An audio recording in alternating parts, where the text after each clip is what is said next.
With so many options, why choose Arizona State University? For me, the only online option was ASU because of the quality. Their faculty was really involved with their students and care about your personal journey. The dedication to my personal development from my professors, that's been extremely valuable to me. Earn your degree from the nation's most innovative university. Online. That's a degree better. Explore more than 350 plus undergraduate, graduate, and certificate programs at asuonline.asu.edu.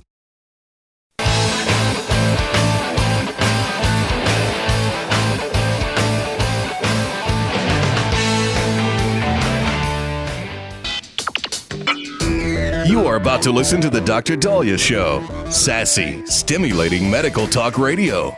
Any medical advice Dr. Daliah Wax gives on her show should not be substituted for an actual visit to your medical provider. And now, here's Dr. Daliah.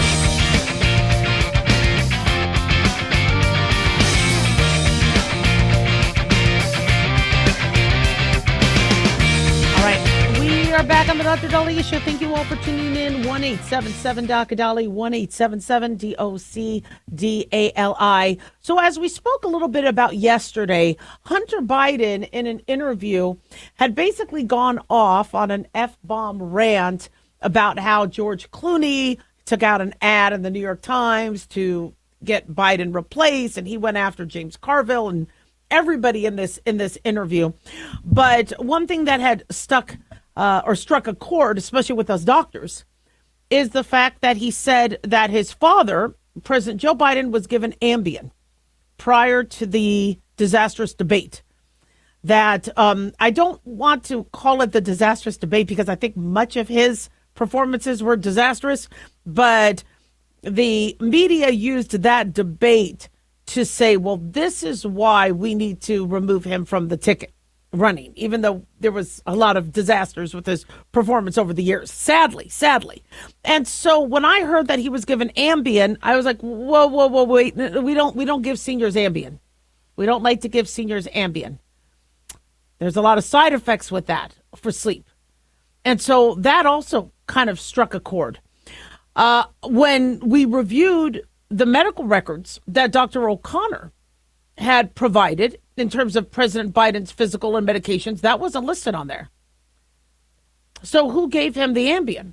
Now, according to all we have, and again, this is Hunter Biden, and who knows if he was high or sober during this interview. He was definitely very animated and energetic, and boy, was he dropping F-bombs.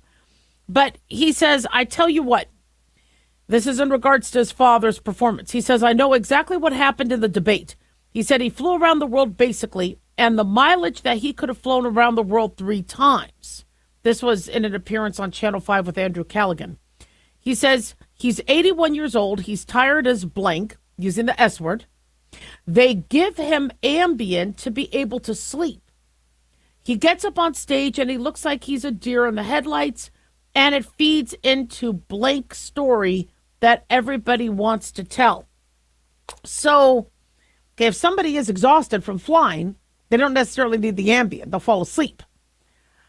But we do use Ambien. We spoke about how Navy SEALs have used it prior to missions. Ambien allows you, it's a GABA agonist, GABA receptor agonist. Really just quickly to review.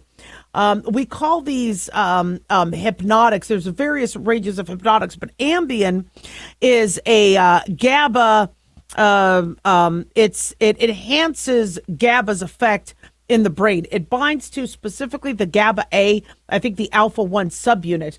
And GABA helps relax the brain, helps reduce brain activity. And the Ambien doesn't act like benzodiazepines or antihistamines. They don't necessarily, because they're so selective, they don't necessarily have the grogginess and the next day sort of hangover.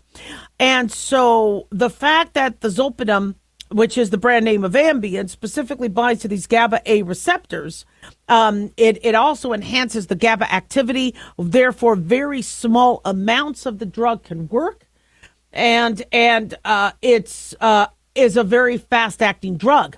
So Ambien or Zolpidem got its claim to fame because it would help people fall asleep within minutes, and when you woke up the next day, you were up.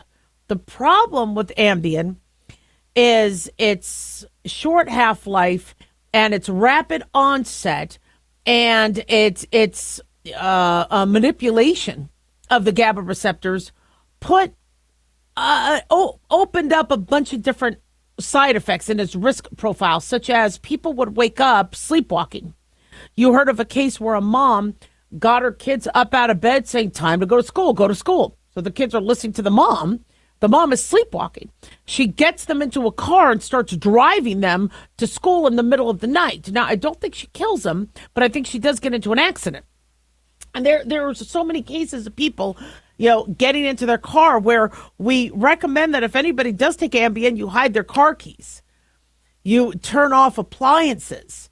You make sure they don't hurt themselves because, unfortunately, people can semi-wake up, while they're using Ambien. Ambien is also known to cause double vision, memory loss, long-term use, dementia, sluggishness. So we avoid these medications in older individuals. I don't write Ambien for older individuals because of the fall risk. If they're going to get up in the middle of the night to pee and they're half out of it, they could fall and break a hip. So then the next question is who gave him the Ambien? Now, Hunter said they gave him Ambien. Who's they? The medical team under Dr. O'Connor? They? His stepmom? The aides? Who's they? Now, there's a lot of debate on whether we should know every single medication our commander-in-chief is on. And Dr. O'Connor did not, reveal that those were medications he was taking. But again, this starts to beg the question, what the hell was his medical team doing? Now, I get when you are jet lagged and you are flying from country to country and then you need to fall asleep and reset yourself, Ambien has become very popular for that. But also we use melatonin. So when people ask if you don't use Ambien in older individuals, what do you use? We use melatonin. We might use a very low dose doxepin. There's certain medications we may use in very low doses, very observed, supervised. We don't usually use Ambien in older individuals unless a doctor is very confident that that person will not fall. There's been suicidal attempts that have occurred while people have been on Ambien. I think there was a case in Las Vegas where somebody jumped off a balcony while they were on Ambien or the generic Zolpidem. We don't know if they were suicidal or if they were sleepwalking. But these medications, we don't mess around with. If you are going to manipulate your brain to be less active and to fall asleep, then there needs to be supervision and there needs to be the why. Why are we giving it to them? Should Biden not have traveled right before the debate? Now, I mean, even though Ambien doesn't make you groggy, and I don't blame his disastrous debate on the Ambien, it begs the question, why were they giving him that, especially with his known memory issues? What was the doctor doing? 1-877-DOC-DALIAH. Don't go away.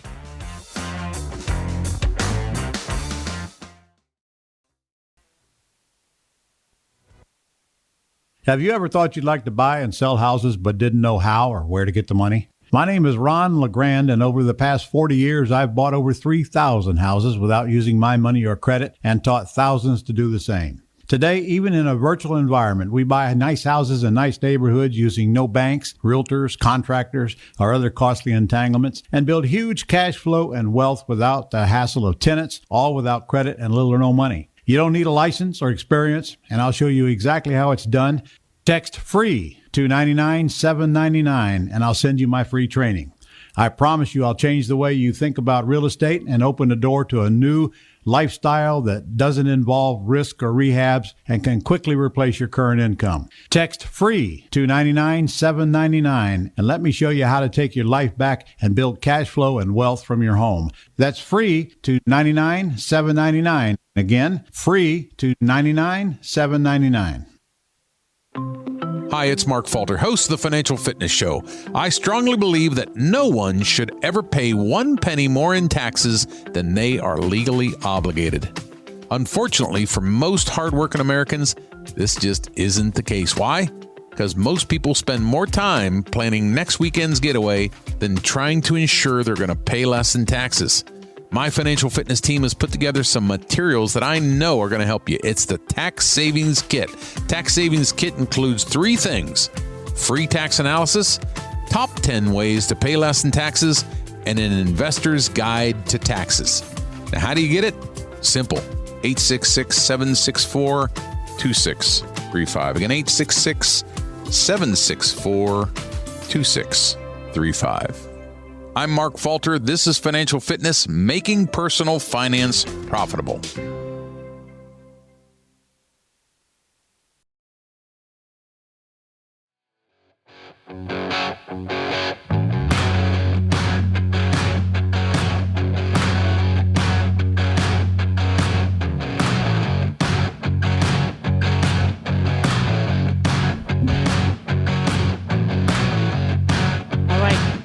We're back on the Dr. Daliah Show. Thank you all for tuning in. 1-877-DOC-DALI, 1-877-DOC-DALI. Big thanks to Talk Media Network for making the show happen. Big thanks to Daniel, our producer, and big thanks to you all for tuning in. We really do appreciate it. Don't forget to follow us on Twitter or X at Dr. Daliah, Facebook, The Dr. Daliah Show, and on YouTube, click like and subscribe. So we are awaiting the Brian Kohlberger sentencing as he has pleaded guilty to killing 4 roommates in Moscow, Idaho on November 12, 2022. Kaylee Goncalves, Madison Mogan, Zana Kernodle, and Ethan Chapman were murdered in their sleep the night of November 12, 2022. Brian Kohlberger's, defense team struck a deal with prosecution such that he pled guilty and avoided a trial. What some people were interested in this trial was, what was Brian Kohlberger's motive? How did he know these individuals? What made him want to kill 4 of them?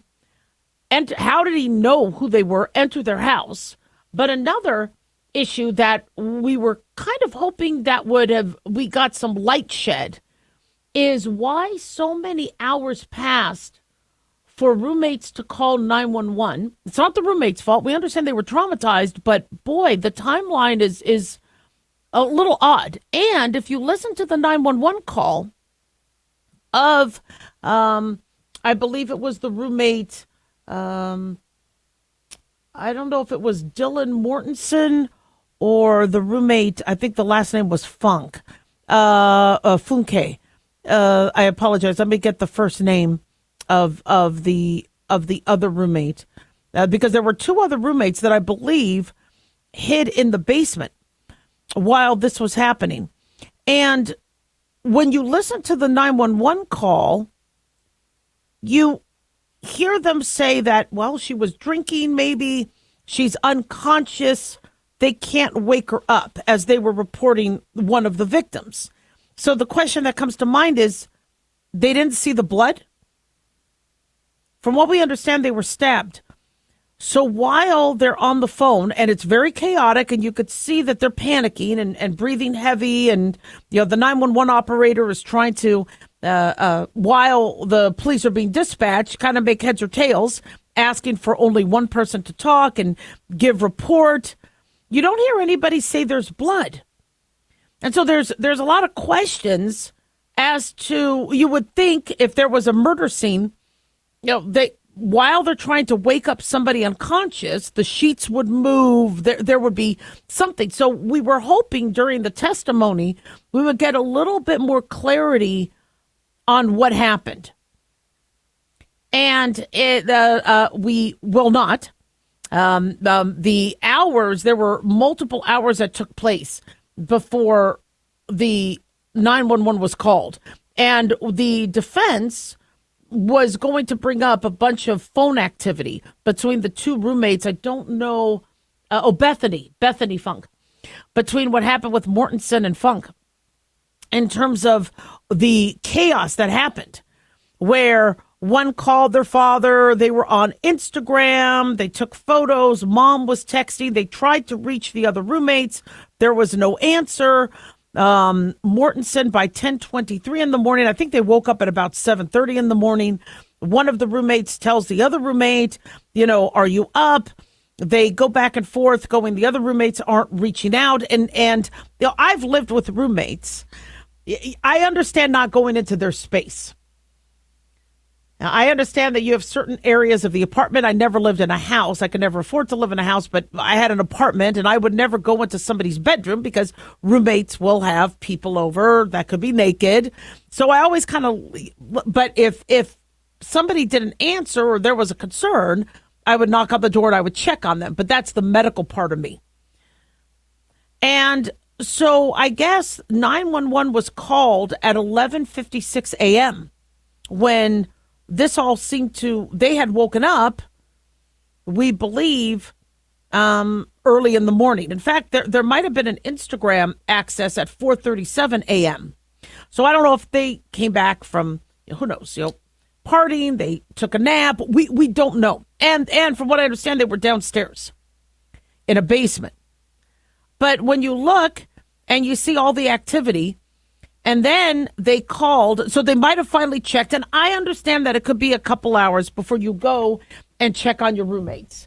But then they said that Kernodle was unconscious. You didn't hear blood. You didn't hear. And they're like, we can't wake her up. They say she was out drinking and they can't wake her up. And so there were some inconsistencies. And the defense attorney had wanted to show that there were inconsistencies in some of their interviews. And I understand that during trauma, you might not be thinking clearly. If you yourself were out late partying, you might be kind of going in and out and sleeping and checking your phone when you're in your, I can't tell you how many times I would just go about my whole day and not notice. In fact, a good friend of mine who was going to be one of my roommates after my current roommate was going to be moving overseas to do a foreign exchange student stint. And I talked to my friend about, I want to tape Melrose Place. She's taking the VCR. Do you have a VCR? He said, yes. So I'll be bringing the VCR. So we talked a little bit. And then he didn't show up to work the next day or the day after. And after about 4 days, his current roommate, picked up a smell from his room. He had been dead for 4 days. He had committed suicide. And I was shocked because there was no clues when I was talking to him. And when you look back, when we all went out and everybody was hanging out, you might have picked up on a little bit of some, like he was kind of anti, but a lot of people in their, late teens and early 20s are, oh yeah, life sucks. Life sucks. Yeah. People were saying life sucks all the time. Or people would always say life's a bitch and then you die, or life's a bitch and then you marry one. People were making those comments. Those were little phrases in the 90s. And he ends up killing himself, but his roommate didn't notice for 4 days. And the only reason why is because there was a smell coming out of the room. And so maybe what we could learn from this is if you are a roommate, there's a level of responsibility, and maybe roommates should have a code or a protocol to check on each other or to check in. We always talk about the space we want. Don't knock on the door. Don't, right? If the van is rocking, don't come a knocking.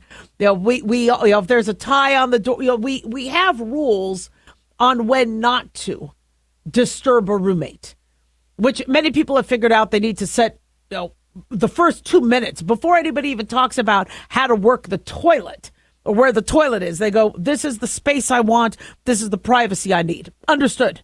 But you also have to have the conversation of what is not normal behavior for me, when to call 911. This is my schedule. I'm usually home by this time. If I'm not home, I could be in a ditch somewhere. Or if I'm not waking up, something's wrong. And you wonder, another question that's begged by these murders is, were some of the victims still alive after the assault by Brian Kohberger? And could they have been found alive? An ambulance. We don't know the extent of the injuries. We know they were murdered. But, roommates, play a very, very crucial role in saving people's lives. It's not their fault if anybody dies. But, I think conversations have to be had among roommates on, when is something not right. The problem is in this age group, we sleep until noon. We go out late, we come back 6, 7 a.m., and we go to bed. We close the door and we do our own thing. But we live in a world where there's crazy people who can enter your house, and who knows if the door was locked or unlocked, and bad things could happen. And I don't blame the roommates. They were typical roommates. They were in their area of the house. It looks like a whole different floor. They did check on their roommates. They did call 911. So I know a lot of people are blaming them for the hours. Do not blame them. They're giving them privacy. They're letting them sleep. They're like, that's interesting. What also kind of begs some more clarification is one of them thought they saw somebody in the house. And so why didn't that prompt an immediate call to 911? So some of that we do want some clarity on. But what has happened is a huge tragedy. And I don't think we'll ever get the answers we need. 1-877-DOC-DALY.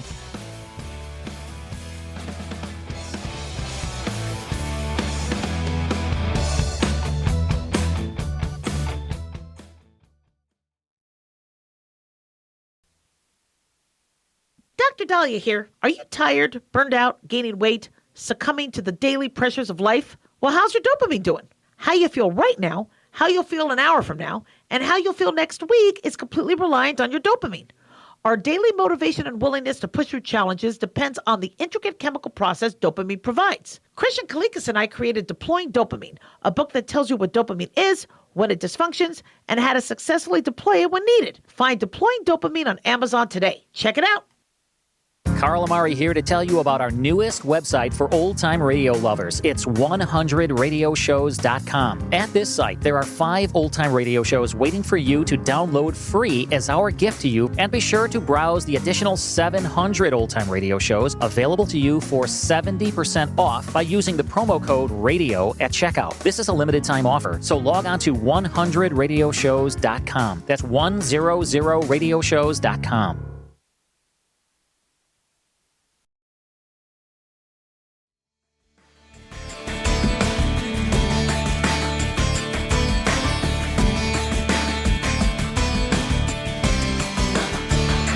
All right, we are back on the Dr. Daliah Show, 1-877-DOC-DALY, 1-877-DOC-DALI. So when I was training in the 90s, it was well known that men did not go to the doctor as often as females. Females were a lot more proactive about their health. Over the last 15, 20 years, and especially with COVID, we're starting to notice a change. And a new national survey from Myriad Genetics reveals that many women are fearing cancer screenings. However, genetic testing could ease their concerns. So I am a huge fan of genetic testing, and I am a huge fan of our next guest. Linda New is a physician assistant, certified physician assistant, and OB-GYN specialist, here to talk to us about how we could have the right conversations with our family members to encourage them to get their cancer and health screening. Linda, thank you so much for joining us. Thank you so much for having me. I'm so excited to be here. And I love that you are talking about this, because whether you're a man or woman, it is daunting to stop what you're doing, go to the doctor, and fear that you're going to be getting some bad news. And so I think the average person, no matter whether male or female, is cautious about going in and getting checked out. But that's what we need as providers. Talk to us about this new survey and what it found. So yes, it was actually quite surprising, but it is finding that most women are fearful of screenings. And it's typically because they are afraid of the unknown. I mean, what if something does show up?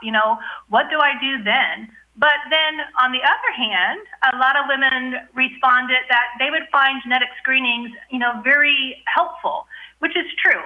There's all types of screenings, but when we specifically talk about cancers, particularly hereditary cancers, genetic tests such as the Myriad MyRisk genetic test with risk score gives us answers. This test is checking for 48 different gene mutations that can cause 11 different types of cancers. So once we have this result, now we have the knowledge, now we have the power to make a plan with your provider. And our goal here is to potentially prevent cancer or at least early detection. This can truly be life-saving. Absolutely, absolutely. And so family history, oftentimes we don't talk to family members, but there's some opportunities during the summer for us to have these conversations. How do you recommend that the conversations and discussions with relatives go about? Because when I do it, I'm like, go get your colonoscopy, go get your pastor, go get your mammogram. That doesn't always work. Do you have some better suggestions? Well, yeah. So at these, particularly like these more relaxed summer, vacations, they're not as stressful or hustle bustle as holiday. And you typically have multiple generations present, and even you have family members from both sides. Because keep in mind, we need to know both our mother's side and our father's side, because we obviously inherit genes from both of them. So when you do have this opportunity, the first question is, hey, do we have cancer that, in our family members?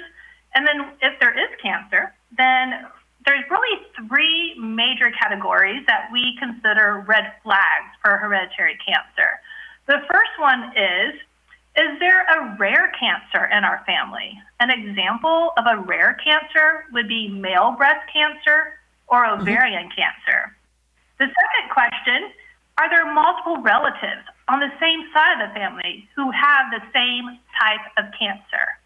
And then the third is, are there cancers that are being diagnosed at a young age? We consider age 50 and younger a young age for most cancers. So think of these three categories as your top three red flags. And if you discover you have these cancer histories in your family, take that information back home, get a call to your healthcare provider, your PCP, your OBGYN, and share this information with your healthcare provider, and they will help you, determine if you are appropriate for hereditary cancer testing with the Marriott MyRisk Hereditary Cancer Test with risk score. And if you are, you can get tested. You'll get your results typically within 2 to 3 weeks. And once you have those results, now you have the answers, you have the knowledge, you have the power to make a plan for yourself that can potentially prevent cancer or at least have early detection of cancer. We're speaking to Linda New, certified physician assistant and OB-GYN specialist. I love that you're talking about, how to approach it. Another thing that I also urge patients is many of us have grandparents or parents that never lived long enough to get the cancer.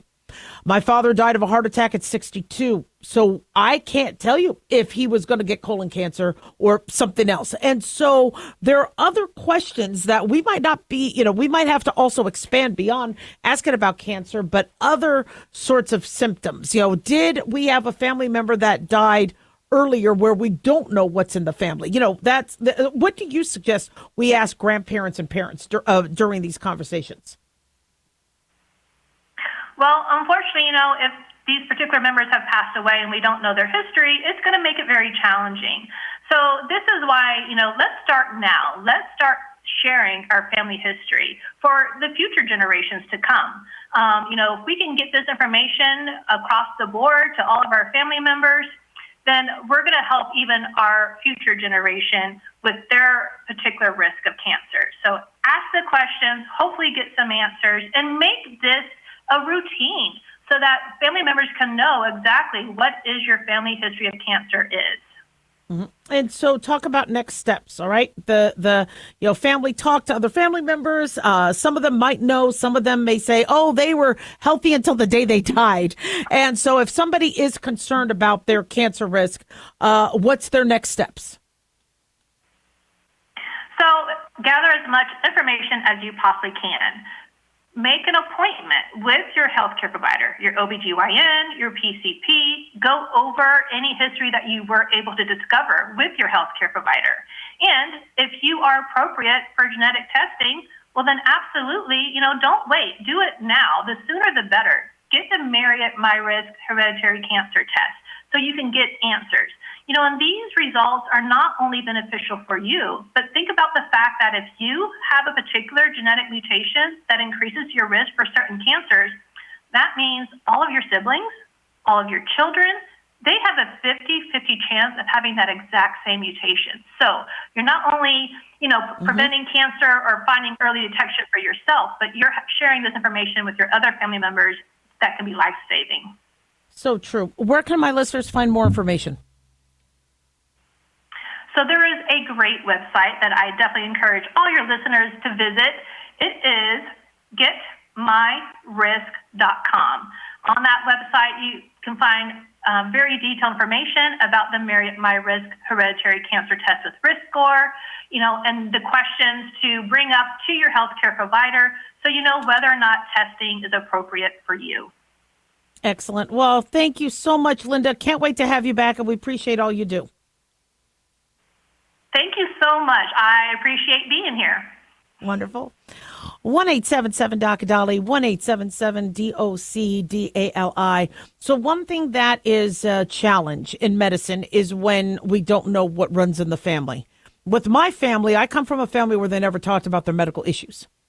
And it wasn't until my grandfather was dying of colon cancer that we found out that he was having blood in the stool and colon issues. And so what do you do when you have a family that doesn't talk, that isn't open? They're like, that's none of your business. Right? Don't be asking me about my health.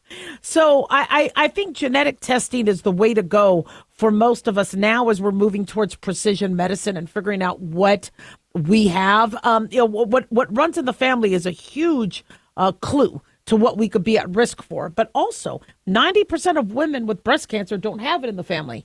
And so one thing I caution a lot of patients for is if it's not in the family, that doesn't mean we're completely in the clear.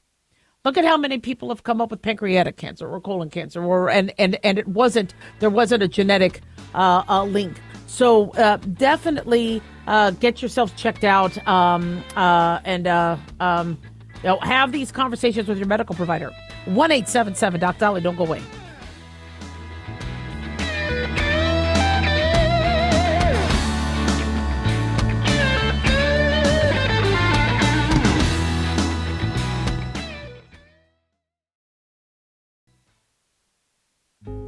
Hey guys, it's Clyde. We've had a lot of requests for Ground Zero merchandise, so we put together an online store with a big variety of high-quality items. I'm really excited to let you know about these things.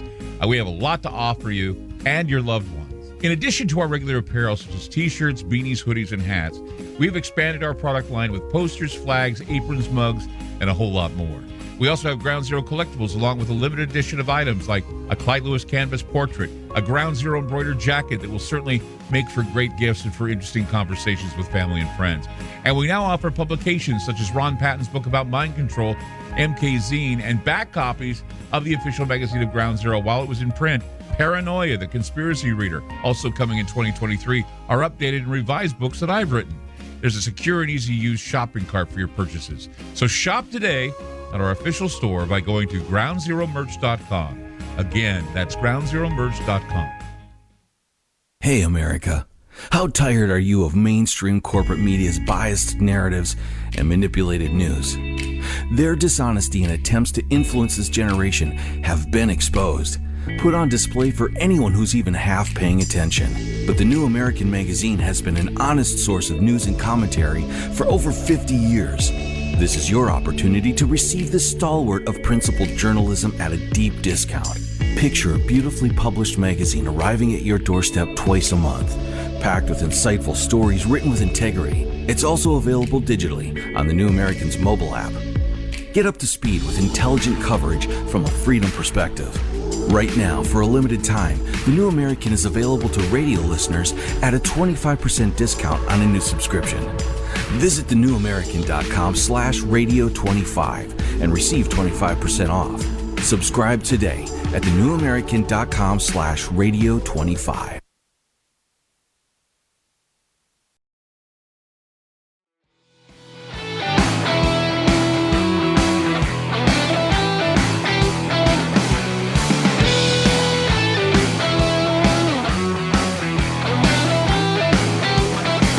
All right, we are back on the Dr. Daliah Show. Thank you all for tuning in. 1-877-Dr. Dali, 1-877-DOCDALI. So while I was on air, we lost a music legend. Ozzy Osbourne had died yesterday. We had been speaking about Parkinson's prior, but I had no knowledge of him passing until kind of near the end of my show. And I apologize I couldn't talk to you about it when we learned of it. But he was 76 years old. And he had been struggling with Parkinson's and other ailments. In fact, a couple years ago, he was on the Piers Morgan Uncensored show, and Ozzy Osbourne said, "It's been 5 years of absolute hell for me and my family," as he was struggling with Parkinson's and other medical issues. But he said his family has been so supportive. I couldn't have done it without him. It's been a really bad scene. Ozzy Osbourne was 76 years old. His artistry over the years, known as the Prince of Darkness, and his Black Sabbath, from his Black Sabbath days, it's nobody doesn't know Ozzy Osbourne, a Grammy winner, just with his wife of, I think, 40, 50 years they've been married with Sharon Osbourne, and then he became a reality TV star with the Osbournes, and we learned more about his family, and he has a place in our hearts. Sadly, he was diagnosed with Parkinson's in 2003, reported it publicly by 2020, had performed just a few weeks ago, still performing, and boy did he look happy on stage. He was sitting, and I love his throne. They gave him this black throne, and he looked happy, but you could see he was struggling. We're being told that an air ambulance yesterday landed in a field close to his home in the UK around 10:30 a.m. yesterday in order to treat Ozzy, but they failed to resuscitate him. A local resident said they became alarmed after noticing the helicopter in the village and saw it coming close to their mansion. And so we've been told that they tried to resuscitate him for about 2 hours and were unable to. So the exact cause of death, I don't believe we have that, shall we say, revealed. But we pray for him and his family. His family is asking for privacy. And Ozzy Osbourne leaves us at the age of 76. 1-877-Doc-Dolly, 1-877-DOCDALI. We were talking about the death of Malcolm Jamal Warner, the one who played Theo Huxtable on The Cosby Show, actor, gifted, talented. And one of our listeners called yesterday when we were talking about riptides and drowning. And he said a coach in the 1930s started a concept called drown proofing that's easy to learn. Very helpful. And this is when we were talking about how to handle riptides, how to notice the change in the water, the break in the water, if it's darker, if it's smoother, if you get caught in a riptide, to stay calm. Don't try to swim directly perpendicular back to the beach. Swim parallel to the beach to get out of that riptide. Sometimes it's only a few feet. You just have to make it out of that current, but stay calm. And sometimes you could lie on your back and float. But drown proofing is a fascinating concept. We teach it in water survival courses, and it is still taught today. And what it does is it teaches you how to be buoyant and float with your body. We call it drown proofing. And the reason why is many of us can stay alive, in terms of swimming, assuming the water isn't causing immediate hypothermia, by using abilities in your body to float. You can fatigue, but you just need to stay awake enough and have enough muscle tone until somebody could find you, see you, save you. And so we want to make sure you can control your breathing, calm yourself down. The more panicked you are, the more energy you expend. And so you immediately want to try to float. And there's like bobbing motions where you could move vertically in the water, conserving energy while maintaining a stable position. The thing that a lot of us think about, especially those of us that scuba dive, is what about sharks? Well, you don't want to be splashing around and kicking around. You want to try to be as motionless as possible. So if you are drown proofing and bobbing up and down in the water, and staying afloat or on your back. In fact, there's even prone floating. Supine is where you lie on your back. Prone floating is where you are face down, but you turn your head to the side, you breathe, it's a technique, and don't do this without being trained, but there are certain scenarios where sometimes it's easier to stay afloat being on your tummy. But again, don't do this without training. But drown proofing is a huge survival skill that I didn't know that it originated back in the 30s. So I thank my caller for that. But they teach it in the military and special ops, etc. And so these are certain exercises, the bobbing, where you learn how to exhale underwater, inhale at the surface, relaxing, you're thinking about your muscles and relaxing the body, trying to maintain an upright position. It's a process. It's a technique, but I'm glad the listener brought that up. That's pretty good. But sadly, childhood and pet drownings are just all too many. The leading cause of death in children are unintentional injuries, and 20% of drowning victims are under the age of 14. Our dog, we throw our dog in the pool and we teach our dog where to go to find the step, because dogs can sadly drown. In fact, my grandmother had a dog that drowned in a friend's pool. When these dogs, fall in, it's just tragic. And so we need to teach our kids. We all need to know how to swim. And it's not just about a pool, bathtubs, kiddie pools, other bodies of water, and we forget that there's these risks because a bunch of us are outside doing a barbecue and we think somebody's watching the kids. And as I've said this before, drowning is quiet. You will not hear somebody drown. So if you're at the barbecue and you're drinking and you're not noticing and you see a kid, you just look around at the pool and you see a kid face down and you think they're swimming, that kid could be drowned. Make sure all your pools are enclosed. Fence height should be at least 4 to 5 feet high. Entry gate should self-close and self-latch. If somebody else is hosting the barbecue, you make sure their pool is safe. Any ice buckets or coolers or kiddie pools need to be dumped out. Don't let those sit outside. All young children should be within arm reach of an adult. An adult needs to be in the pool. Don't just let the kids be in the pool by themselves, especially if they're young. Seconds count, and a panicked child could aspirate water into their lungs. They could also be at risk for secondary drowning, which we'll talk about in a second. Do not have the pet and the young child at the pool at the same time. If the pet panics, the pet will drown your child. They'll scratch and climb other fellow swimmers. All your kids should learn how to swim. Teach your kids how to swim. Teach your pets how to swim. Do not get distracted. No cell phones. No alcohol. We do not drink alcohol while supervising swimmers because reaction time is key. So dry drowning is where water will touch the first pass of the respiratory tree, like your vocal cords, your larynx.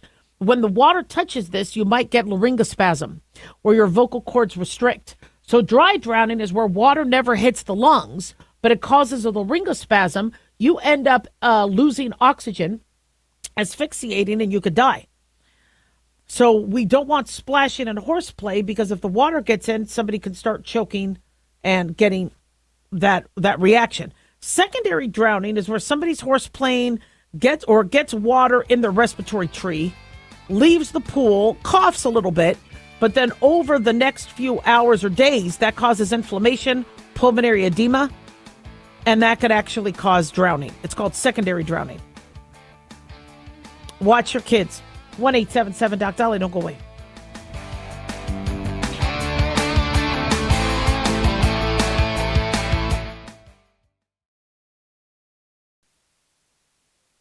Looking for an easy read that can actually help secure someone's future? Pick up a copy of Mark Falter's book, Common Sense Income Strategies. For the past 30-plus years, Mark has helped thousands of hardworking Americans secure their financial future by using strategies that continue to create wealth, whether the market is up or down. Strategies that will make perfect sense once you take the time to read this powerful book. Common Sense Income Strategies brings to you what Mark has been teaching in person and talking about on the radio for decades. It's not rocket science, it's a pretty easy read. You've worked too long and too hard not to see the fruits of your labor.